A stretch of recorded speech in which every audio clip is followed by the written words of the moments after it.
question, what is the breakthrough that you have gone through to become a successful trader? For me, the single biggest change was, I don't know how long ago this was, probably 20 years ago, close to 20 years ago. I just decided that having a chart filled with indicators and using a whole bunch of different time frames, and the main thing is the indicators. Indicators are constantly overbought when you should be buying, and they're constantly oversold when you should be selling. And I know personally, my eye kept getting drawn to the indicators and away from the charts. And the indicators are just based on the charts. They're just ways of measuring how many bull closes in a row, how big are the bull bars, how many big bull bars in a row, how many bear closes, how far are the bear closes below the prior bear closes. I've written a whole bunch of indicators myself.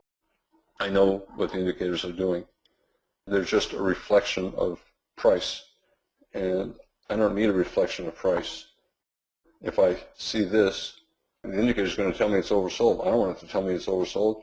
To me, it may be oversold, but it's going to get more oversold. I don't want an indicator to tell me this is overbought. To me, it's going to get more overbought. So for me, the important thing was stop looking at indicators and just trying to look at the bars honestly and do with what the market's telling me it wants to do. So if it looks like it wants to go up, I keep buying it until you get something climactic, 33. And if it looks like it wants to go down, I keep selling until there's some evidence that it's going to go sideways, like the tail on 10, the bull body on 11. So for me, that's the key. Just trying to get rid of the biases and do it quickly enough so that I can make money on the chart that I'm trading. You know, you can look at the 5-minute chart and say, well, it's really too much to process.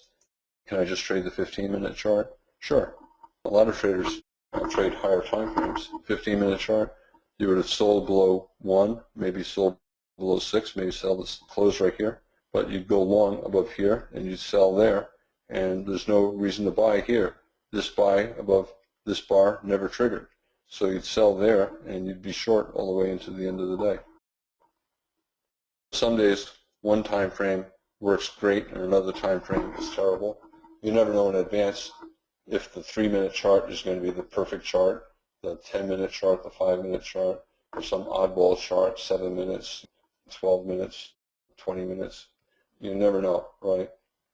You just pick a chart that is compatible with your comfort level.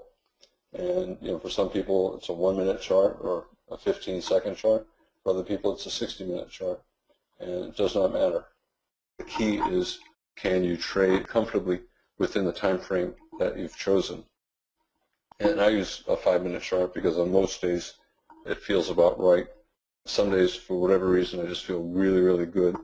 And I can trade a 1-minute chart and I'll look at the 1-minute chart more, or a 3-minute chart or something.